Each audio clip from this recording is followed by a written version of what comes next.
The following video is an illustration of the task in hand. If you prefer to have us do the job, please contact Emma or Rob at Amazon Cars. Today we're going to fit new brake shoes and spring kit to the late B18 Amazon. The B20 Amazon is very similar and it uses the same shoes. In your box of brake shoes, you have two pairs.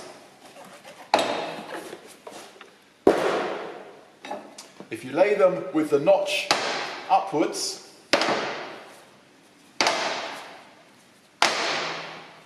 you have two with a gap at the top and two without. So, to make a pair, you pick one with a gap and one without.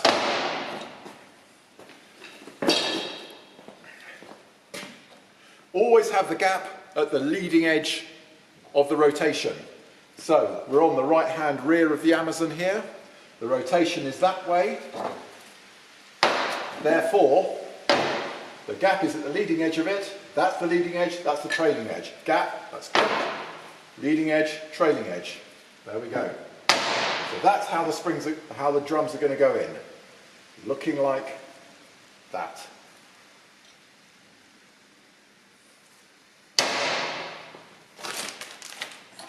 Next we get our nice set of new springs and retainers and split them into the two groups. Upper, lower,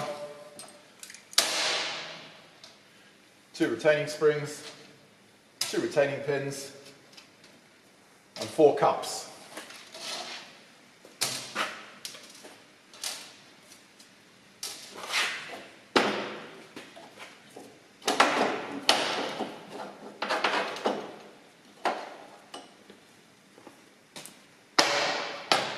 The handbrake crossbar and its steady spring. Ooh. Okay. Now this is quite an original set actually, and the pin for the handbrake arm has been paned. So what we're going to do is actually remove this by drilling it out and replace it with an M8 bolt with nylock.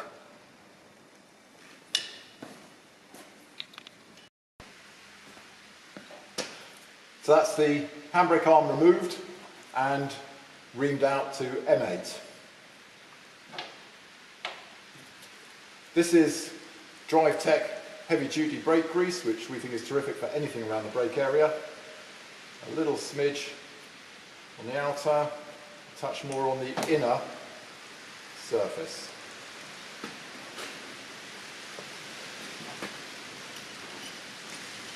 In our bolt goes.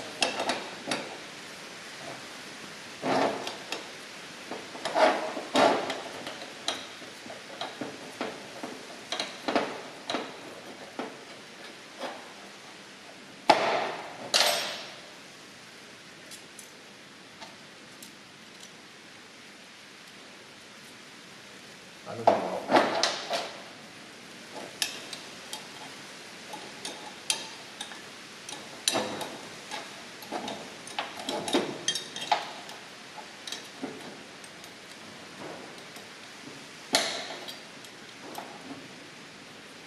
That's a touch too tight.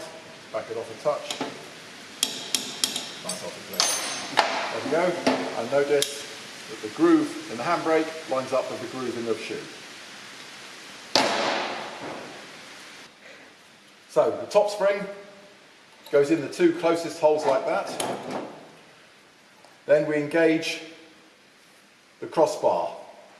This extension here goes on the underside of the handbrake lever, like so.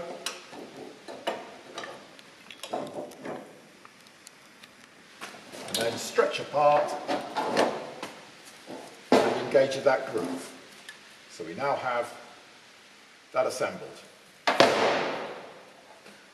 The bottom spring has a plain section here which is designed to clear the operating arm.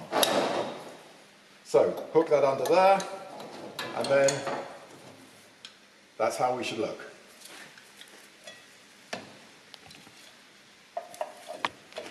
Top first, engage the bottom end, and then hook the other side onto the brake adjuster. Pin through the back plate.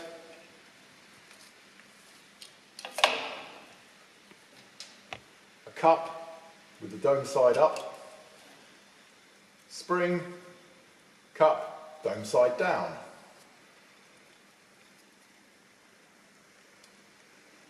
Slot on and rotate 90 degrees to lock. Guess I'm going to do some editing here.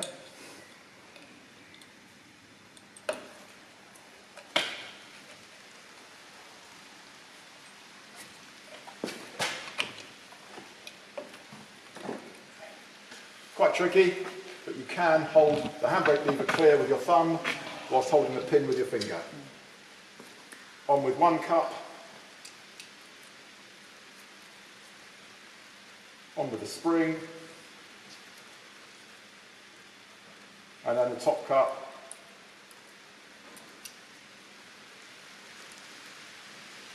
and rotate 90. There we go. Joggle them up and down just to make sure they're seated nicely. There we go. And finally, in goes the steady spring. There's the cup that engages on the spring. So compress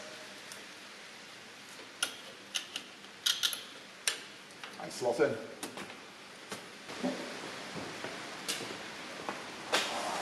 That's the handbrake. Make sure you take that little washer back as well.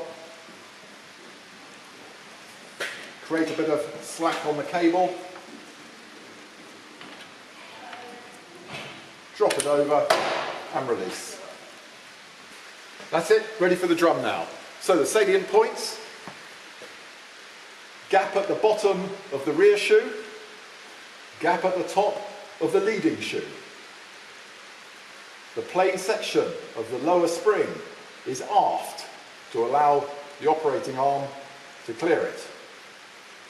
On the cross-link bar, the extension piece is at the back, aft. One other point is, on this later Amazon, there are two sizes of wheel slave cylinder. What we've fitted here is the smaller one for servoed cars. If, like us, you prefer the unservoed car, so there is no brake servo on it, then you should use the larger 1-inch wheel cylinder. Often you'll find cars have a mixture. They'll have a 1-inch wheel cylinder and a servo. This is simply because the installer of the aftermarket servo hasn't understood the difference. That's it. Thank you very much.